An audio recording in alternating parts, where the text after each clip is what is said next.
confessando que eram estrangeiros e peregrinos sobre a terra, porque os que falam desse modo manifestam estar procurando uma pátria.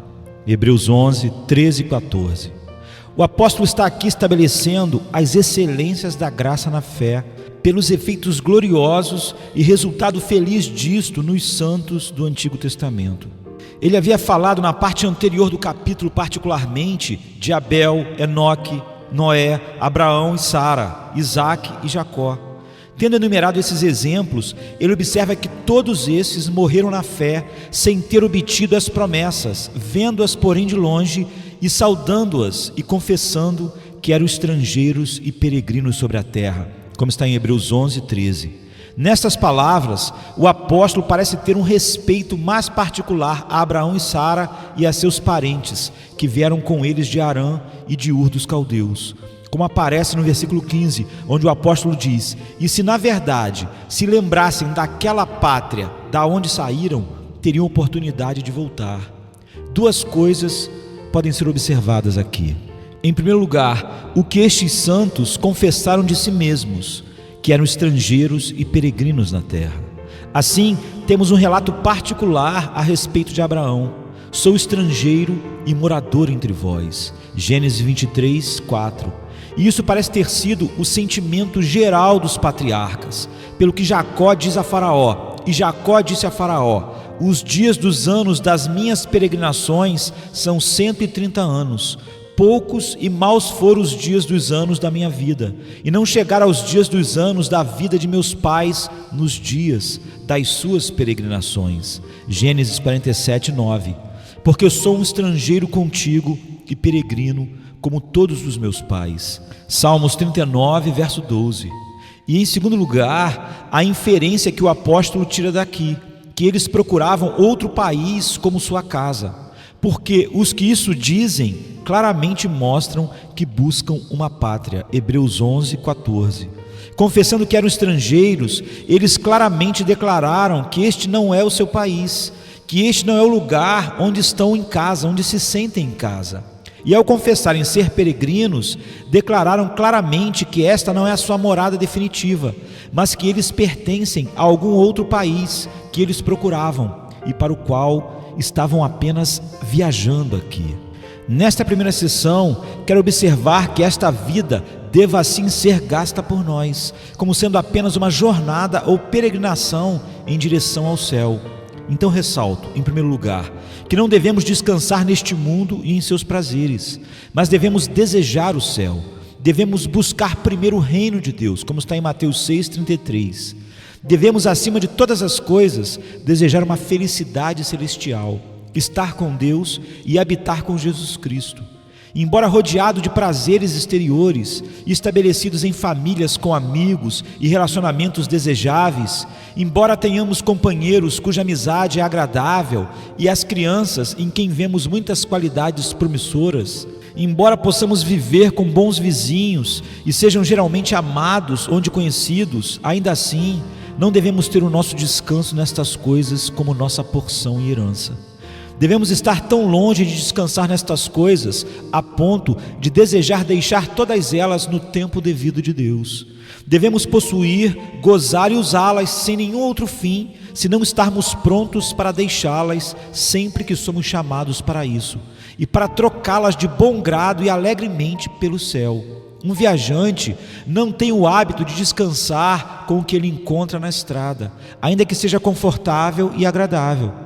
Se ele passa por lugares agradáveis, prados floridos ou bosques sombrios, ele não tem a sua satisfação nestas coisas, mas apenas tem uma visão transitória delas enquanto segue sozinho. Ele não está seduzido pelas aparências finas a ponto de adiar a ideia de prosseguir, não, mas o fim de sua viagem está em sua mente. Se ele se encontra com acomodações confortáveis em um hotel, ele não entretém pensamentos de se estabelecer ali. Ele considera que estas coisas não são suas, mas que é um estranho ali. E quando tiver revigorado a si mesmo ou permanecido por uma noite, seguirá adiante. E é agradável para ele pensar que um tanto do caminho já ficou para trás e ele está mais perto do destino. Semelhantemente, devemos desejar o céu mais do que os confortos e prazeres desta vida. O apóstolo menciona isso como uma consideração encorajadora e confortável para os cristãos, que eles se aproximam de sua felicidade. A nossa salvação está agora mais perto de nós do que quando aceitamos a fé. Romanos 13:11. Nossos corações devem estar desprendidos destas coisas, como de um homem em uma viagem, que possamos tão alegremente partir delas sempre que Deus chamar. Isto, porém, vos digo, irmãos, que o tempo se abrevia. O que resta é que também os que têm mulheres sejam como se não as tivessem, e os que choram como se não chorassem, e os que folgam como se não folgassem, e os que compram como se não possuíssem, e os que usam deste mundo como se dele não abusassem, porque a aparência deste mundo passa. 1 Coríntios 7, 29-31. Estas coisas são apenas emprestadas a nós por um pouco de tempo, para servirem por um momento, mas devemos colocar nossos corações no céu, como nossa herança para sempre. Em segundo lugar, devemos buscar o céu, viajando no caminho que leva até lá. Esse é o caminho da santidade. Devemos escolher e desejar viajar para lá desta forma e não de outra, e nos separar de todos os apetites carnais que, como pesos, tenderão a nos atrapalhar. Deixemos todo o embaraço e o pecado que tão de perto nos rodeia e corramos com paciência a carreira que nos está proposta, diz Hebreus 12:1. Não importando quão prazerosa a gratificação de qualquer apetite possa ser, temos de colocá-lo de lado se for um obstáculo ou uma pedra de tropeço no caminho para o céu. Devemos viajar no caminho da obediência a todos os mandamentos de Deus, até mesmo do difícil, como também do fácil, renunciando a todas as nossas inclinações e interesses pecaminosos. O caminho para o céu é ascendente, devemos nos contentar em viajar montanha acima, ainda que seja difícil e cansativo, e contrário ao viés natural da nossa carne. Devemos seguir a Cristo, o caminho que Ele viajou era o caminho certo para o céu. Nós devemos tomar a nossa cruz e segui-lo, em mansidão e humildade de coração, em obediência e amor, diligência para fazer o bem e paciência sob as aflições. O caminho para o céu é uma vida celestial, uma imitação daqueles que estão no céu, em suas santas alegrias, amando, adorando, servindo e louvando a Deus e ao Cordeiro. Mesmo que pudéssemos ir para o céu com a satisfação de nossos desejos, devemos preferir um caminho de santidade e conformidade com as regras espirituais de abnegação do Evangelho. Em terceiro lugar, devemos viajar neste caminho de maneira laboriosa. As viagens longas são percorridas com trabalho e fadiga, especialmente se por meio de um deserto. Pessoas em tal caso nada esperam além de sofrer dificuldades e cansaço. Assim devemos viajar neste caminho de santidade, remindo nosso tempo e força para superar as dificuldades e os obstáculos que estão no caminho. A terra que devemos atravessar é um deserto. Há muitas montanhas, pedras e lugares ásperos que devemos passar por cima e, portanto, há uma necessidade de que devemos despender a nossa força. Em quarto lugar, nossas vidas inteiras deveriam ser gastas em viajar nesta estrada. Devemos começar cedo. Isso deve ser a primeira preocupação quando as pessoas se tornam capazes de agir. Quando estabelecido pela primeira vez no mundo, eles deveriam começar esta jornada. E nós devemos viajar com diligência. Este deve ser o trabalho de cada dia. Nós deveríamos com frequência pensar no final da nossa jornada e fazer disso nosso trabalho diário. Viajar no caminho que conduz a esse fim. Aquele que está em uma jornada está frequentemente pensando no lugar destinado, e é o seu cuidado diário e interesse prosseguir bem e aproveitar o seu tempo para ficar mais perto do fim da sua jornada. Assim deve o céu estar continuamente em nossos pensamentos, e a entrada imediata ou passagem para ele, ou seja, a morte, deve estar presente conosco. Devemos perseverar neste caminho enquanto vivemos. Corramos com paciência a carreira que nos está proposta. Embora a estrada seja difícil e trabalhosa, é preciso aguentar com paciência e permanecer contente ao suportar dificuldades. Apesar da viagem ser longa, ainda assim, não podemos parar de repente, mas suportar até que cheguemos ao lugar que buscamos. Também não devemos desanimar com o cumprimento e as dificuldades do caminho, como os filhos de Israel fizeram, desejando voltar para trás. Todo o nosso pensamento e objetivo devem seguir avante até chegarmos. Em quinto lugar, devemos estar crescendo continuamente em santidade. E nesse aspecto, chegando cada vez mais perto do céu. Devemos estar nos esforçando para chegarmos mais perto para o céu, sendo mais celestiais, nos tornando mais e mais como os habitantes do céu em relação à santidade e conformidade com Deus, e o conhecimento de Deus e de Cristo, em uma visão clara da glória de Deus, da beleza de Cristo e da excelência das coisas divinas. Isso nos leva a chegarmos mais perto da visão beatífica. Devemos trabalhar para estar crescendo continuamente no amor divino. Que esta possa ser uma chama crescente em nossos corações, até que eles sejam consumidos totalmente nessa chama, em obediência e em uma vida celestial, para que possamos fazer a vontade de Deus na terra, como os anjos fazem no céu, em conforto e alegria espiritual, em comunhão sensível com Deus e Jesus Cristo. Nosso caminho deve ser como a luz da aurora, como diz o profeta, que vai brilhando mais e mais até ser dia perfeito. Devemos ter fome e sede de justiça, por crescimento da justiça. A Bíblia diz: desejai afetuosamente, como meninos novamente nascidos, o leite racional, não falsificado, para que por ele vades crescendo. 1 Pedro 2:2. A perfeição dos céus deve ser a nossa marca. Uma coisa faço, e é que, esquecendo-me das coisas que ficam para trás e avançando para as que estão diante de mim, prossigo para o alvo, pelo prêmio da soberana vocação de Deus em Cristo Jesus, diz Filipenses 3:13 e 14. E em sexto lugar, todas as outras preocupações da vida devem ser inteiramente subordinadas a esta. Quando o homem está em uma jornada, todos os passos que ele toma são subordinados ao objetivo de chegar ao fim da sua jornada. E se ele traz dinheiro ou provisões consigo, é para supri-lo em sua jornada. Então devemos subordinar totalmente todos os interesses e todos os nossos prazeres temporais por causa de estarmos viajando para o céu. Quando qualquer coisa que temos torna-se uma obstrução e obstáculo para nós, devemos abandoná-la imediatamente. O uso de nossos prazeres mundanos e posses devem ser com tal visão e de tal maneira a nos fazer avançar em nosso caminho para o céu.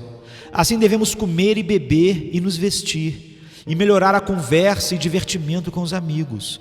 E em tudo quanto pretendermos, qualquer projeto em que estivermos envolvidos, devemos perguntar a nós mesmos se este projeto ou plano nos fará avançar no caminho para o céu. E se não, devemos abandonar este plano imediatamente. Agora eu quero passar à segunda sessão. Por que a vida do cristão é uma viagem ou peregrinação? Em primeiro lugar, este mundo não é o nosso lugar permanente. Nossa permanência aqui é muito curta. Os dias do homem sobre a terra são como a sombra. Nunca foi planejado por Deus que este mundo fosse a nossa casa. Deus também não nos deu essas acomodações temporárias para este fim. Se Deus nos deu amplas propriedades e filhos ou outros amigos agradáveis, não é com tal desígnio, a saber, que estejamos acomodados aqui como se fosse uma morada estabelecida, mas com o desígnio de que devemos usá-los para o presente e em seguida deixá-los em breve tempo. Quando somos chamados para qualquer negócio secular ou encarregados do cuidado de uma família, se nós empregamos nossas vidas para qualquer outra finalidade do que como uma viagem para o céu, todo o nosso trabalho será perdido. Se passamos a vida em busca de felicidade terrena, como riquezas ou prazeres sensuais, crédito e estima dos homens, alegrar-nos com nossos filhos e na perspectiva de vê-los bem educados e bem estabelecidos, etc., todas essas coisas serão de pouca significância para nós. A morte vai acabar com todas as nossas esperanças e vai colocar um fim nestes prazeres. Os lugares que nos conheciam não nos conhecerão mais, e o olho que nos viu não nos verá mais. Devemos ser levados para sempre de todas essas coisas, e é incerto quando isso acontecerá. Pode ser logo depois que somos colocados na posse delas. E então, onde estará todas as nossas ocupações mundanas e prazeres quando formos colocados na silenciosa sepultura? Em segundo lugar, todo o mundo futuro foi projetado para ser a nossa morada estabelecida e eterna. Lá foi pretendido que nós fôssemos estabelecidos, e apenas o céu é uma habitação permanente e uma herança duradoura. O estado atual é curto e transitório, mas o nosso estado no outro mundo é eterno. E assim que chegarmos ali, não haverá mais alterações. Nosso estado no mundo futuro, portanto, sendo eterno, é de muito maior importância do que nosso estado aqui. Que todas as nossas preocupações neste mundo estejam totalmente subordinadas a isto. Em terceiro lugar, céu é aquele único lugar onde nosso mais elevado fim e mais elevado bem devem ser obtidos. Deus nos fez para si mesmo, porque dele e por ele e para ele são todas as coisas, diz Romanos 11:36. Por isso, então podemos alcançar nosso mais elevado propósito quando somos levados a Deus, mas isso é por ser levado para o céu, para o trono de Deus, o lugar da sua presença especial. Há apenas uma união muito imperfeita com Deus a ser tida no mundo atual, um conhecimento muito imperfeito dele no meio de muita escuridão, uma conformidade muito imperfeita a Deus misturada com a abundância de escórias. Aqui podemos servir e glorificar a Deus, mas de uma forma muito imperfeita. Nosso serviço está misturado com o pecado que desonra a Deus. Mas quando chegarmos ao céu, se de fato estamos nessa jornada, seremos levados a uma união perfeita com Deus e teremos uma visão mais clara dele. Lá seremos totalmente conformados com Deus, sem qualquer pecado remanescente, pois assim como é, o veremos, como diz 1 João 3:2. Devemos então servir a Deus perfeitamente e glorificá-lo sobremaneiramente até o máximo dos poderes e capacidades da natureza humana. Então vamos perfeitamente desistir de nós mesmos a Deus. Nossos corações serão ofertas puras e santas, apresentados em uma chama do amor divino.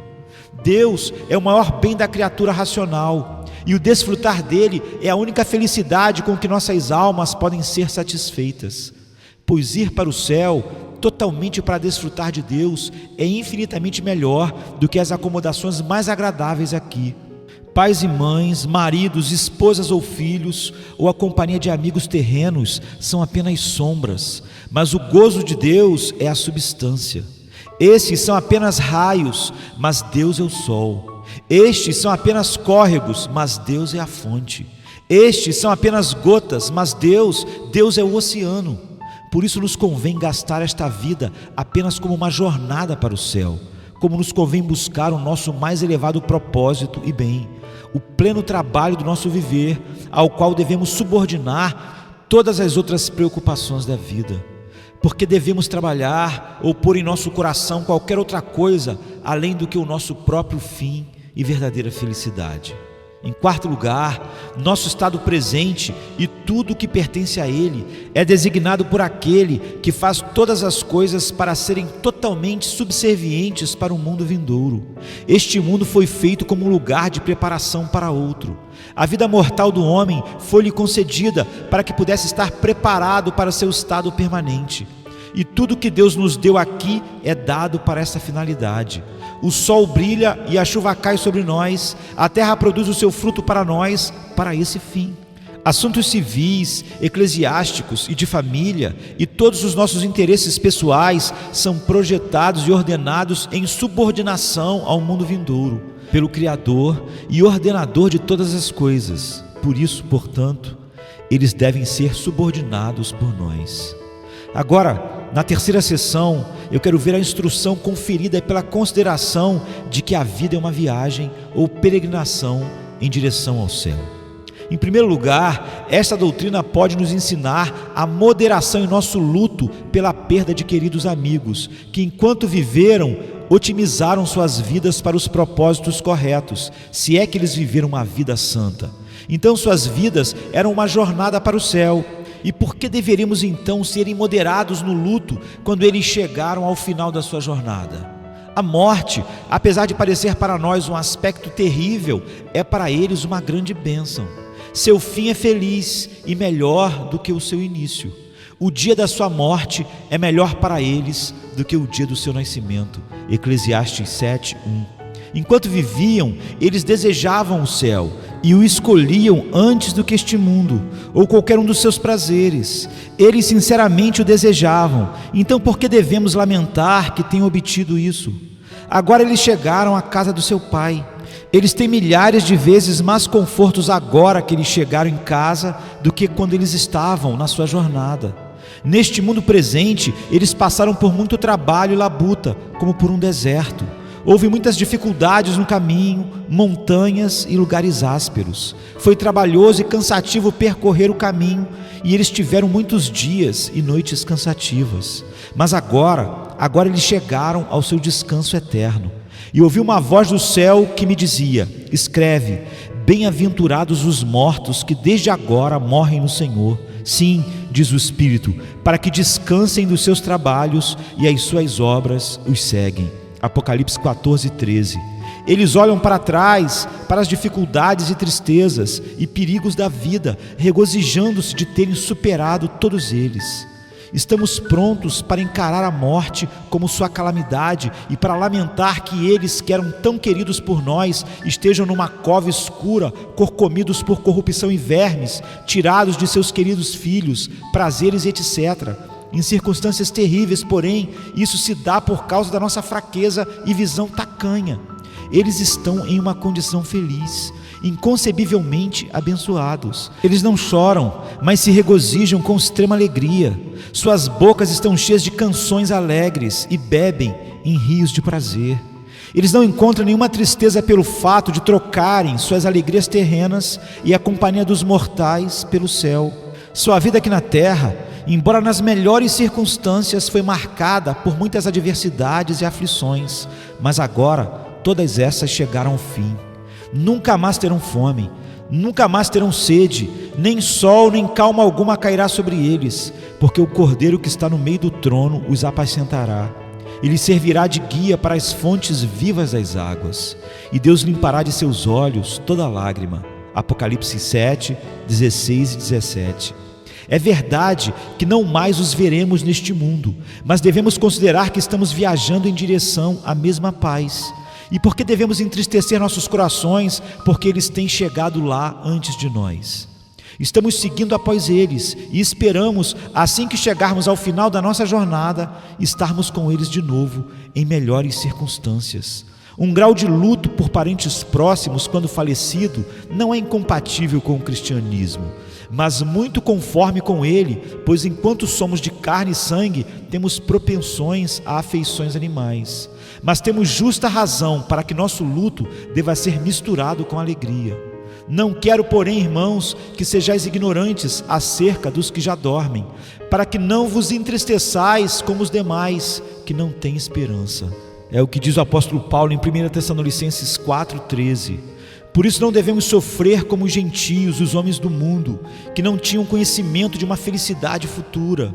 Isso aparece pelo seguinte versículo: porque se cremos que Jesus morreu e ressuscitou, assim também aos que em Jesus dormem, Deus os tornará a trazer com ele. 1 Tessalonicenses 4,14. Em segundo lugar, se a nossa vida deveria ser apenas uma jornada para o céu, quão mal cultivam as suas vidas aqueles que a gastam viajando para o inferno. Alguns homens passam a vida inteira, desde a sua infância até o dia da morte, descendo o amplo caminho para a destruição. Eles não só se aproximam do inferno quanto ao tempo, mas a cada dia apressam-se para a destruição. Eles estão mais assemelhados aos habitantes do mundo infernal. Enquanto outros avançam num caminho estreito e apertado para a vida e laboriosamente viajam até um monte em direção a Sião contra as inclinações e tendência da carne, estes correm com pés velozes para a morte eterna. Este é o trabalho em todos os deveres com todos os homens ímpios, e todo o dia deles é gasto nisso. Assim que eles acordam de manhã, eles partem de novo no caminho para o inferno e gastam seu tempo nele. Eles começam nos primeiros dias da vida, alienam-se os ímpios desde a madre, andam errados desde que nasceram, falando mentiras. Salmo 58:3. Eles se apegam a elas com perseverança. Muitos deles que chegam à velhice nunca estão cansados delas, dos enganos do pecado. Apesar de chegarem aos 100 anos de idade, eles não vão deixar de viajar no caminho para o inferno até que eles cheguem lá.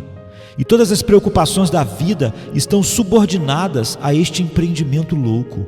Um homem irregenerado é um servo do pecado. Seus poderes e faculdades estão empregados no serviço do pecado e na aptidão para o inferno. E todas as suas posses são assim usadas por ele, para ser subserviente ao mesmo propósito. Homens gastam seu tempo entesourando ira para o dia da ira. Assim fazem todas as pessoas impuras que vivem em práticas lascivas em segredo, todas as pessoas mal intencionadas, todas as pessoas profanas que negligenciam os deveres da verdade de Deus. Assim fazem todas as pessoas injustas e aquelas que são fraudulentas e opressivas em suas transações. Assim fazem todos os caluniadores e os maldizentes. Todas as pessoas avarentas que amam o dinheiro, que põem seus corações principalmente nas riquezas deste mundo. Assim fazem frequentadores de tavernas, aqueles que são escravos do entretenimento, e frequentadores de más companhias e rodas dos escarnecedores, e muitos outros tipos que poderiam ser mencionados. Assim, a maior parte da humanidade se apressa no amplo caminho para a destruição, que é, como também já foi, preenchido com a multidão que está indo no mesmo caminho em acordo com aquilo que o inferno é. E eles estão todos os dias indo para o inferno neste largo caminho, aos milhares e milhares. Multidões estão continuamente fluindo para dentro do grande lago de fogo e enxofre, como um poderoso rio que constantemente esvazia suas águas no oceano. Em terceiro lugar, assim, quando as pessoas são convertidas, quando o homem é regenerado, eles já começam seu trabalho e partem no caminho que eles devem prosseguir até o fim. Eles nunca até então fizeram alguma coisa nesse trabalho no qual toda a sua vida deve ser gasta agora. Pessoas antes da conversão nunca dão um passo nessa direção. Assim, um homem é posto inicialmente em sua jornada, quando ele é trazido para a família de Deus por Cristo. E tão longe ele está de ter feito o seu trabalho, que o seu cuidado e labuta em seu trabalho cristão é então iniciado, no qual ele deve passar o restante da sua vida. Eles devem daqui em diante, enquanto viverem, ser tão sérios e diligentes, tão vigilantes e cuidadosos como jamais foram. Sim, devem aumentar cada vez mais. Não é uma desculpa justa que agora que eles obtiveram a transformação e conversão, eles possam relaxar. Não deveríamos ser tão diligentes para que possamos servir e glorificar a Deus, enquanto que nós mesmos podemos ser felizes? E se temos obtido graça, devemos lutar mais para que possamos alcançar os outros graus que estão diante de nós, como fizemos para obter esse pequeno grau que foi alcançado por nós até este instante. O grande apóstolo Paulo nos diz que ele esqueceu o que estava para trás e avançou para o que estava à frente. Sim, aqueles que são convertidos de fato têm agora mais uma razão para lutar por graça, pois eles têm visto algo de sua excelência e doçura. Um homem que uma vez provou as bênçãos de Canaã tem mais um motivo para marchar em sua direção do que tinha anteriormente. E aqueles que são convertidos devem se esforçar para fazer firme sua vocação e eleição ao produzirem frutos que dão garantia dessa realidade. Assim podemos passar a quarta sessão da nossa meditação. Uma exortação: assim viva a vida presente de modo que possa ser apenas um caminho para o céu. Trabalhe para obter tal disposição de espírito que você possa escolher o céu por herança e casa, e possa sinceramente esperar por isso, e estar disposto a trocar o mundo e todos os seus prazeres pelo céu. Trabalhe para ter o seu coração tão enlaçado pelo céu e os prazeres celestiais que você possa se alegrar quando Deus te chamar para deixar os seus melhores amigos e conforto terrestres pelo céu, para desfrutar de Deus e Cristo. Convença-se a viajar no caminho que leva ao céu em santidade, abnegação, mortificação e obediência a todos os mandamentos de Deus, seguindo o exemplo de Cristo em forma de uma vida celestial ou imitação dos santos e anjos no céu. Que seja o seu trabalho diário desde a manhã até a noite e persevere nele até o fim. Não deixe nada parar, desencorajar ou tirar você deste caminho. E deixe todas as outras preocupações serem meramente subordinadas a isso. Considere as razões que foram mencionadas sobre o porquê você deve assim passar a sua vida. Que este mundo não é o seu lugar de permanência, que o mundo futuro é para ser sua morada eterna e que os prazeres e preocupações deste mundo são dados inteiramente em subordinação para o próximo mundo. E considere mais pelo motivo: 1. Quão digno é o céu de que sua vida seja totalmente gasta como uma viagem em direção a ele. Para que melhor propósito você pode gastar a sua vida, se você respeita o seu dever, a razão pela qual você foi criado ou o seu interesse? Que final melhor você pode propor para a sua viagem do que obter o céu? Agora, você pode direcionar o seu curso melhor do que este caminho? Todos os homens têm algum objetivo ou outro na vida. Alguns procuram principalmente as coisas do mundo. Eles passam seus dias em tais atividades, mas não é o céu onde há plenitude de alegria para sempre, muito mais digno de ser procurado por você? Como você pode melhor empregar sua força, usar seus meios e passar os seus dias do que viajando na estrada que leva ao gozo eterno de Deus, à sua presença gloriosa, à Nova Jerusalém celestial, ao Monte Sião, onde todos os seus desejos serão preenchidos e não há jamais perigo de perder a sua felicidade? Nenhum homem está em casa neste mundo. Se ele escolher o céu ou não, aquele nada é senão uma pessoa transitória. Que outro lugar você poderia escolher para a sua casa que seria melhor do que o céu? Em segundo lugar, esta é a maneira da morte ser confortável para nós.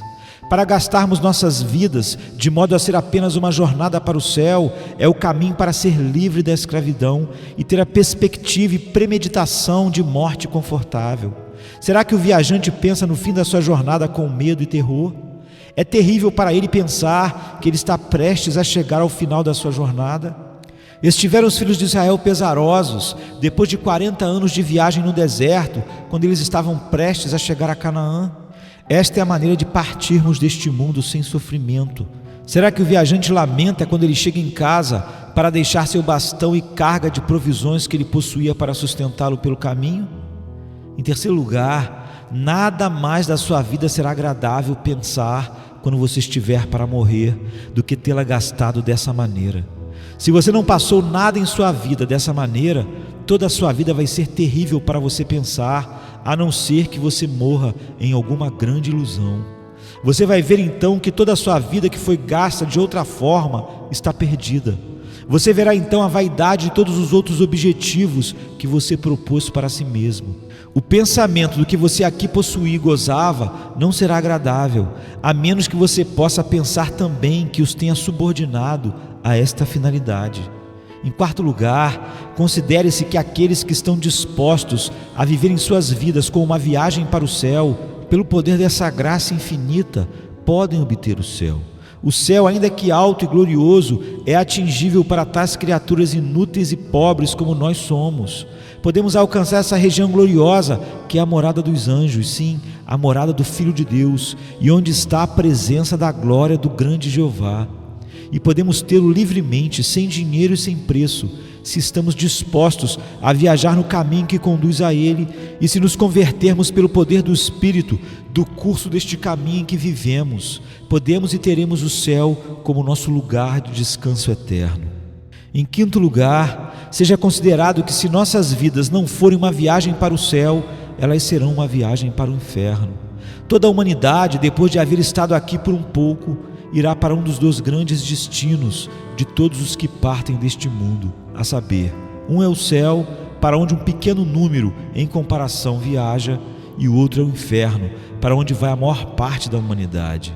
Este ou aquele deve ser o resultado de nosso curso neste mundo. E em minha quinta sessão vou concluir dando algumas indicações. Primeiro, trabalhe para ter uma noção da vaidade deste mundo por conta da pouca satisfação que há para ser apreciada aqui, sua curta permanência e inutilidade para nos auxiliar quanto mais necessitamos de ajuda em nosso leito de morte. Todos os homens que vivem qualquer tempo considerável no mundo podem ver o suficiente para convencê-los de sua vaidade, se eles se derem ao trabalho de parar e refletir. Sejam persuadidos, portanto, de exercer consideração quando você ver e ouvir ao longo do tempo sobre a morte de outros. Trabalhe para transformar seus pensamentos desta forma. Veja a vaidade do mundo sob essa lente. Em segundo lugar, trabalhe para estar bastante familiarizado com o céu. Se você não está familiarizado com Ele, você não será capaz de gastar a sua vida com uma viagem para lá. Você não será sensível ao seu valor, nem vai esperar muito por Ele. A menos que você esteja muito familiarizado em sua mente com este bem maior, será muito mais difícil para você ter o coração desprendido dessas coisas e usá-las apenas em subordinação a quaisquer outras coisas, e estar pronto para partir delas por causa daquele bem maior e muito mais desejável do que qualquer coisa que a vida pode oferecer aqui. Trabalhe, portanto, para obter um senso todo perceptivo de um mundo celestial, para obter uma firme convicção da sua realidade e estar muito familiarizado com ele em seus pensamentos. Em terceiro lugar, busque o céu somente por Jesus Cristo. Cristo nos diz que Ele é o caminho e a verdade e a vida. Ele nos diz que Ele é a porta das ovelhas. Eu sou a porta. Se alguém entrar por mim, salvar-se-á, e entrará e sairá e achará pastagens. João 10, 9. Se, portanto, aprimorarmos nossa vida como uma viagem para o céu, devemos fazê-lo através dele, e não por nossa própria justiça, esperando obtê-lo apenas por causa dele, olhando para ele, dependendo dele, que o tem adquirido por nós, por seus méritos infinitos. E somente dele esperamos força para caminhar em santidade, o caminho que conduz ao céu. Agora, em quarto lugar, que os cristãos ajudem uns aos outros nesta jornada. Há muitas maneiras em que os cristãos podem ajudar muito uns aos outros em seu caminho para o céu, como por conferência religiosa e etc. Portanto, permita que sejam exortados a ir por esse caminho como se fossem em companhia, conversando juntos e ajudando uns aos outros.